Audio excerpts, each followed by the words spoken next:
Picture this familiar nightmare. It is 3 o'clock in the morning.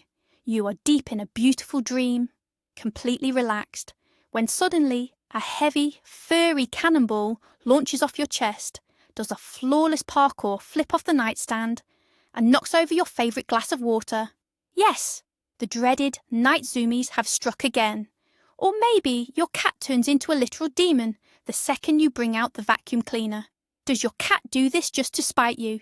Do you ever look into those giant glowing eyes in the dark and wonder, is he doing this on purpose? Or has my cat just completely broken down? We humans tend to take it personally, but the truth is much more fascinating. Today, I'm going to reveal 5 absolute secret phrases and sounds that act like a magic-off switch for your cat's anxiety and hyperactive madness. I promise by the end of this video, you will have the ultimate vocal toolbox to calm your fluffy overlord instantly. But before we start, I need to know, what is the absolute craziest thing your cat does when they lose their mind? Drop your cat's name and their worst habit in the comments below, and let's see who has the biggest furry hooligan. Before we get into the magic phrases, we need to understand what is actually happening inside that adorable, fluffy little head. You see, your cat might look like a cute, innocent little loaf of bread sleeping on your keyboard, but genetically, they are basically tiny, highly tuned desert predators. They are descendants of solitary hunters who had to be constantly on high alert for both prey and larger predators. Because of this, their nervous systems are incredibly sensitive. A sudden noise, a change in routine, or just built-up unspent energy can instantly flip their brain from lazy couch potato to combat mode. When your cat is aggressively biting your ankles or hiding under the sofa trembling, they are not being bad. Their little predator brains are just overwhelmed. And here is the funny part. To them, we are just giant, clumsy, hairless cats who are really bad at hunting and make entirely too much noise. When we yell or panic, we just confirm to them that the world is indeed ending.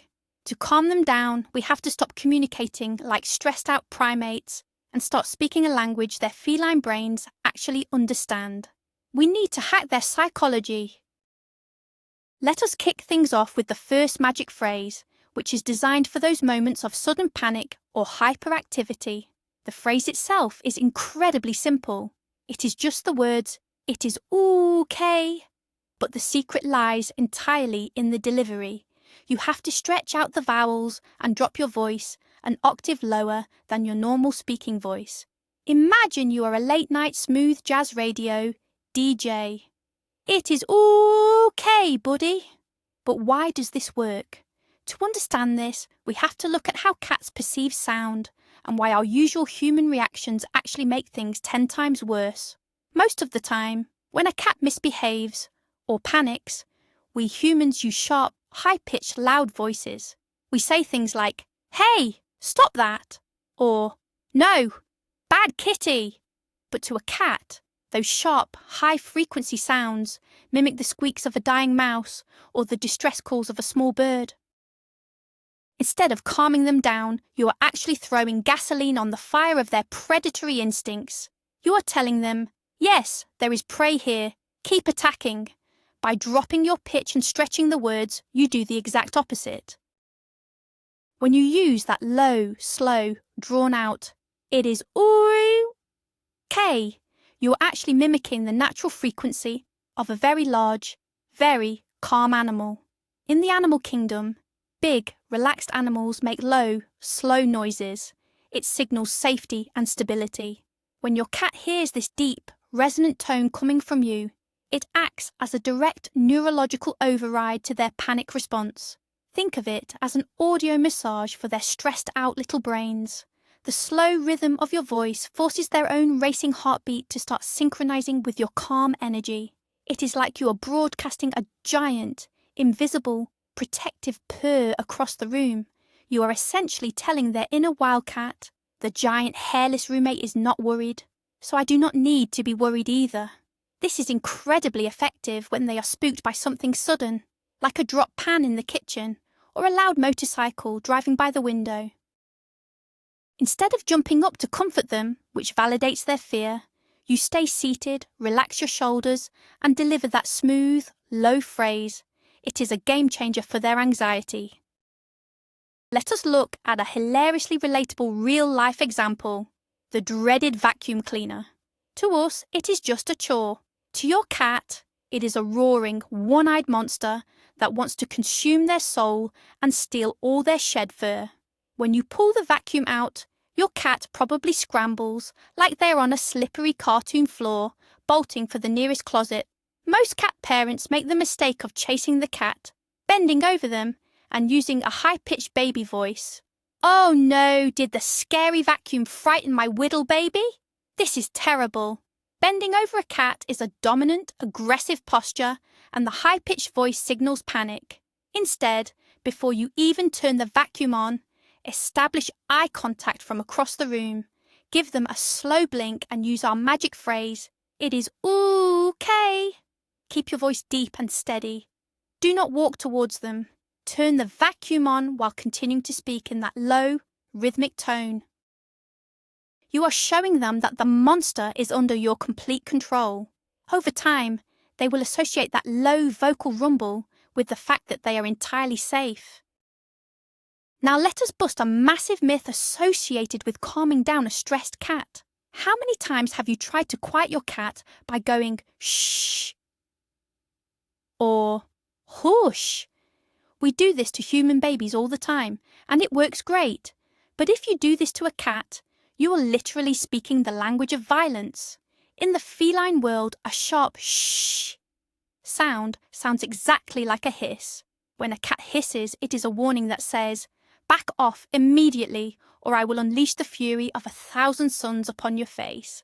So, when your cat is already terrified of the vacuum, and you go, "Shh, it's fine," you're essentially screaming, "I am also terrified and angry, and we are all going to die." No wonder they run away from you. This is why replacing the hissing shh with the low, rounded vowels of "it is okay" is so critical. Always remember, avoid sharp consonants and hissing sounds when dealing with an upset kitty. Stick to the smooth, low-frequency vowels and watch how quickly their dilated pupils return to normal. It is like performing a magic trick right in your living room. Moving on to our second magic phrase, which is actually the cat's own name, but used with a very specific upward inflection. Let's be honest, we all play the ignore game with our cats. You call their name, Barsik, Barsik, come here, and Barsik just sits there, facing the wall, twitching one single ear to let you know he hears you, but he simply does not care. It makes you wonder, do they even know their own names? Or are they just actively choosing to disrespect us? Science has proven that cats absolutely know their names. They recognize the specific phonetic pattern. But because they are not pack animals like dogs, they do not feel an inherent obligation to come running just because you called them. They weigh the options. Is getting up worth my energy, or is the sunbeam I am lying in just too good? So when your cat is hyper-focused on something bad, like staring down a bug or getting ready to attack the family dog, yelling their name normally will not break their trance. You have to hack their curiosity. Here is how the upward inflection works. Instead of saying their name flatly or aggressively, you say it like you are asking a highly intriguing question. Barsik! Your voice starts normal and swoops up at the end. Why does this work? Cats are incredibly curious creatures. Their survival in the wild depended on investigating new, slightly unusual things. When you use an upward inflection, it sounds unresolved to their ears. It is an acoustic anomaly. It is the vocal equivalent of dangling a shiny piece of string just out of their reach. It triggers a mild, non-threatening confusion in their brain that breaks whatever hyper-focus they were locked into. If they are aggressively staring out the window at a rival neighborhood cat, getting ready to redirect that aggression onto you, a sharp no will just escalate their fight or flight response. But a bright questioning "Barsik" makes them pause. Their internal monologue goes from "I must destroy that cat" to "Wait, What does the human want? Is there food? Is there a bug? I must investigate. You are using their natural nosiness to hit the reset button on their brain. Let us paint a picture of exactly how to use this in a classic, infuriating cat parent scenario. Your cat jumps onto the kitchen counter. You know they are not supposed to be there. They walk over to your glass of water. They look you dead in the eye. You know what is about to happen. They slowly raise one fluffy paw, the paw of destruction. If you yell, "Get down!" they might panic, scramble, knock the glass over anyway, and scratch the counter. If you say nothing, the glass dies. This is the perfect moment for the upward inflection. Just before the paw makes contact, you deliver a bright, chirpy, "Basic?" The cat stops. The paw freezes in mid-air. They look at you, completely derailed from their mission of gravity testing. The trance is broken. In that brief window of confusion, you can calmly walk over, remove the glass, and gently place the little terror back on the floor. You have successfully diffused a hostage situation without raising your heart rate or triggering their defensive instincts. It is psychological warfare, and you just won. There is a funny myth out there that cats simply do not understand human words, so it does not matter what you say to them. While it is true they do not speak English, they are absolute masters of associating sounds with outcomes. Think about it. They know the exact sound of the treat bag opening from 3 rooms away, even if it sounds identical to a bag of frozen peas. This is called the treat voice phenomenon. When we offer treats, our voice naturally goes up in pitch and sounds happy and questioning. By using that same upward inflection when they are stressed or naughty, you are hijacking the treat pathway in their brain. You are triggering a positive dopamine-linked response that instantly overrides their current negative emotion. So no, they don't know the dictionary definition of their name, but they know that the happy, questioning tone usually leads to good things. By using this trick, you are convincing your cat that stopping their bad behaviour was actually their own brilliant idea, which, as we all know, is the only way to get a cat to do anything. Now for magic phrase number 3, the rhythmic good kitty chant. This one is specifically designed for the highly anxious, terrified, or deeply hiding cat. We have all been there. It is the 4th of July, fireworks are exploding outside, or a massive thunderstorm is rattling the windows. Where is your brave little lion? Shoved all the way under the guest bed, flattened into a pancake, trembling in fear. Or maybe you just brought home a new piece of furniture, and they are convinced it is an alien invader. When a cat is in this state of deep fear, their heart is racing, their breathing is shallow, and they are completely shut down to the outside world. Calling their name will not work. Trying to pull them out will only result in you getting shredded. In this moment, they need a grounding mechanism. They need an anchor to pull them back to reality. This is where the rhythmic, repetitive, consonant-vowel pattern of chanting good kitty, comes into play. It is not just about the words, it is about creating a hypnotic, soothing metronome for their panicked brain. The true power of the rhythmic, good kitty chant lies in its ability to mimic the earliest, safest memories a cat has. When kittens are nursing, the mother cat emits a deep, continuous purr. That purr is a rhythmic, vibrating sound that tells the blind, deaf little kittens, "You are safe, Mama is here, keep eating." Furthermore, a cat's resting heart rate is much faster than ours, and rhythmic sounds help regulate it. When you softly repeat, good kitty, with a steady, unbroken rhythm, the K and T sounds provide a gentle clicking beat, while the vowels stretch out to connect them. It literally mimics the cadence of a heartbeat or a maternal purr. You are creating a sonic blanket of safety. If you sit on the floor, near where they are hiding, completely ignoring them, and just softly repeat this chant while looking away, you are sending the ultimate feline message of non-aggression and security. You are telling them that you are standing guard, the environment is controlled, and they can finally let their guard down. Let's apply this to the absolute boss battle of cat parenting, putting the cat in the carrier for a trip to the vet. The second that plastic box of doom appears, your cat turns into liquid and vanishes. When you finally corner them, they become a whirlwind of claws and teeth. The energy is chaotic. Most people try to use force, which only traumatizes the cat more for next time. Instead, try the rhythmic approach. Confine them to a small room, like a bathroom, beforehand. Sit on the floor with the carrier. Do not grab them. Start the rhythmic chant. Good kitty, good kitty. Keep your breathing slow. As they pace around, panicking, your steady rhythm acts as a focal point. It cuts through the chaos of their panic. Slowly, you will see them stop pacing. They will sit. Then they will tuck their paws in. By providing a predictable, repetitive sound, you remove the element of surprise from the environment. They realise that since your chant isn't changing, the situation isn't escalating. It takes patience, but it dramatically lowers the stress of the vet trip. This brings us to a crucial myth that needs busting: the idea that you should rip the band-aid off and just drag a scared cat out of hiding to show them they are safe. This is terrible advice, forcing a cat into a terrifying situation, flooding their nervous system with cortisol, and breaks the trust you have built. Truthfully, patience and rhythmic vocalization are the only ways to build lasting trust.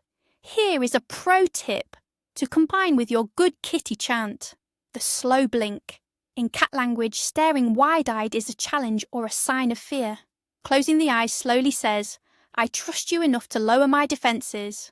So, as you are sitting near the bed chanting, "Good kitty, good kitty," wait for them to look at you from the shadows. When they do, perform an exaggerated slow blink. Keep your eyes closed for a full second, then slowly open them. Combine the rhythmic sound with this visual peace treaty.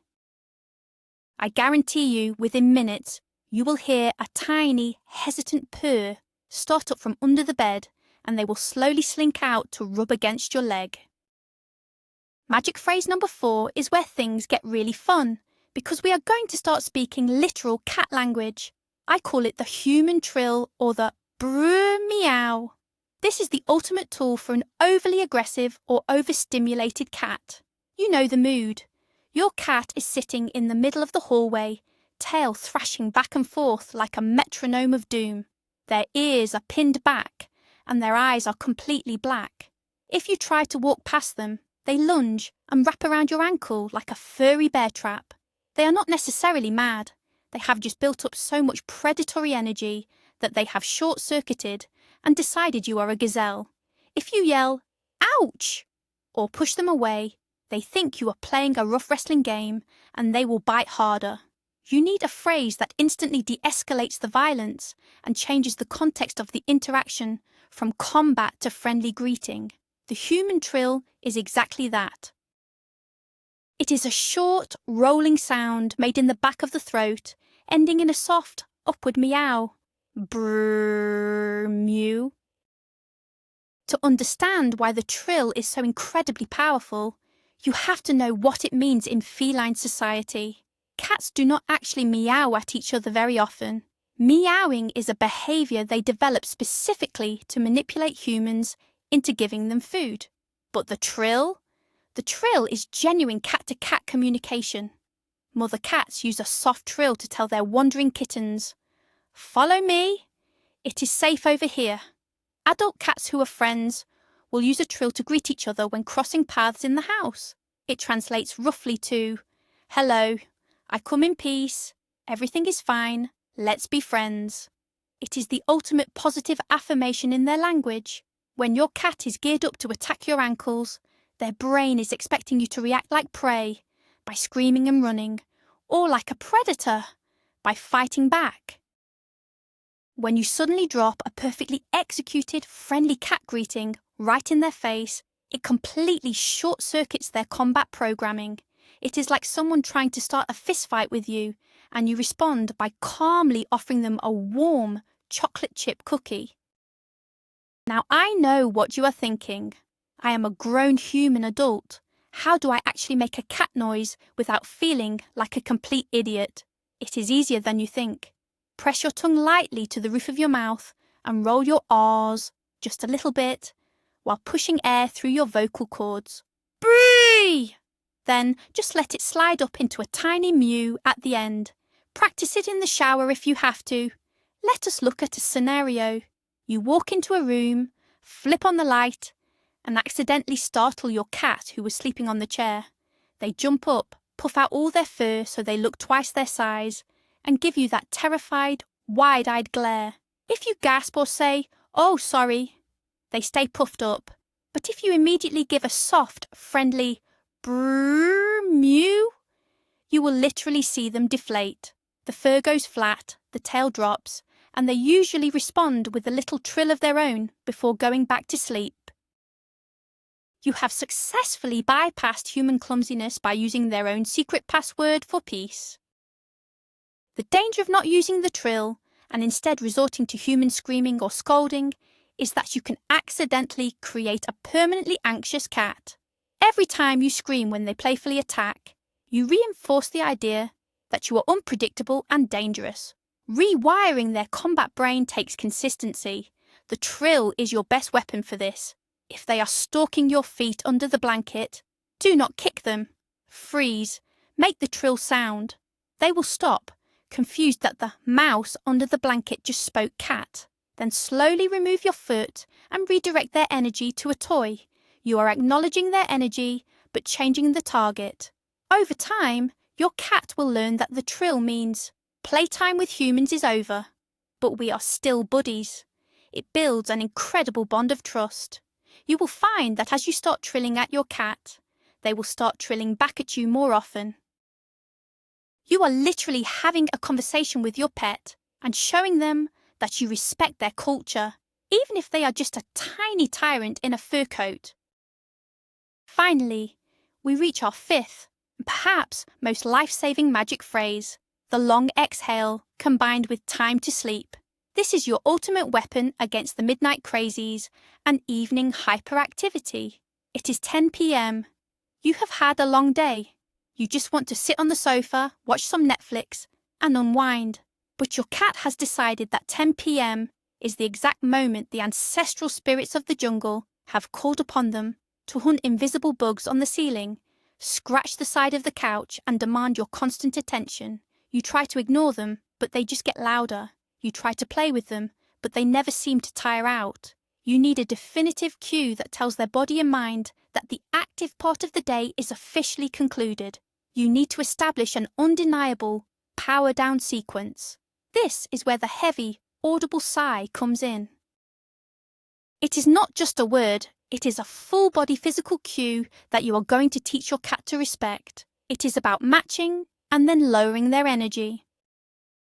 Cats are incredibly sensitive to our biological rhythms. They are basically little empathy sponges with claws. They feel our stress, and they definitely notice our energy levels. When you are tense and annoyed that the cat is running around, your heart rate is elevated, your breathing is shallow, and your muscles are tight. The cat senses this active energy and thinks, "Great! The human is geared up. Let's party." To calm them down, you have to forcefully change the energetic weather in the room. The long exhale is the key. You take a deep breath in and let out a very loud, very dramatic sigh. Ha! Followed immediately by a soft, monotone time to sleep. In the animal kingdom, a heavy sigh is a universal sign of relaxation and the end of an activity. Dogs do it before they sleep, and cats do it too. By performing this exaggerated sigh, you are visibly dropping your own heart rate and physically demonstrating that the hunt is over. You are leading by example, showing their wild little brains that it is safe to shut down for the night. To make this work like absolute magic, you have to turn it into a Pavlovian response through a strict bedtime routine. Cats thrive on routine. They are little autistics in fur suits who love knowing exactly what happens next. Here is how you do it. About 15 minutes before you want to relax, engage them in vigorous play with a wand toy. Let them burn off that final spike of energy. Then give them a small meal or a high-value treat. In the wild, cats hunt, catch, eat, and then sleep. You are mimicking this cycle. After they eat, sit down. Do not engage in play anymore. When they come over looking for more action, do not look them in the eyes. Do the deep breath, the dramatic sigh, and say, "Time to sleep." If they paw at you, ignore them completely. Repeat the sigh, "Time to sleep." It might take a few days, but their brain will quickly link the sequence. Play, food, giant human sigh, ignored by human. Once that pathway is formed, the mere sound of your heavy sigh will trigger a wave of tiredness in their brain. They will go from parkour mode to curling up in a ball on your lap in seconds. Let us wrap up this main section by destroying the biggest myth of all, the belief that cats are completely untrainable and do whatever they want. This is a lie perpetuated by dog lovers. Cats are highly trainable. They just do not care about pleasing you the way a dog does. A dog wants your approval. A cat wants a comfortable environment and good resources. When you use these 5 phrases, the low, "It is okay," the questioning name, the rhythmic chant, the feline trill, and the bedtime sigh, you are not commanding them like a dog. You are shaping their environment using psychology. You are providing audio cues that manipulate their natural instincts, calming their nervous systems, and communicating safety in a way they instinctively understand. You now possess a vocal toolbox that can diffuse 3 a.m. zoomies, soothe vet trip terrors, and stop ankle biting before it starts. You have graduated from being a mere human servant to becoming a true feline whisperer. You are speaking their language, and they will respect you so much more for it. Well, as much as a cat can respect anything anyway. And there you have it, fellow cat parents. Now you know exactly what is going on inside that chaotic, adorable, fluffy little head, and you have the secret vocal tools to handle any feline meltdown. From the low pitch, "It is okay," to the magical cat trill, you are ready to bring total peace to your household.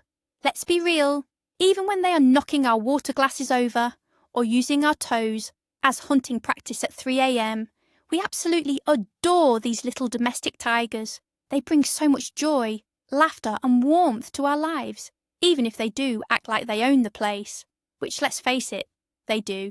If you found these zoopsychology secrets helpful, or if you just enjoyed laughing at our shared misery, please smash that like button. It really helps the channel. Don't forget to hit subscribe and ring the bell so you never miss another deep dive into your pet's brain. And please share this video with that one friend whose cat is an absolute menace. They will thank you for it. Before you go, I have one final question for you. Which of these 5 phrases are you going to try on your cat tonight? Let me know in the comments, and I will see you in the next video.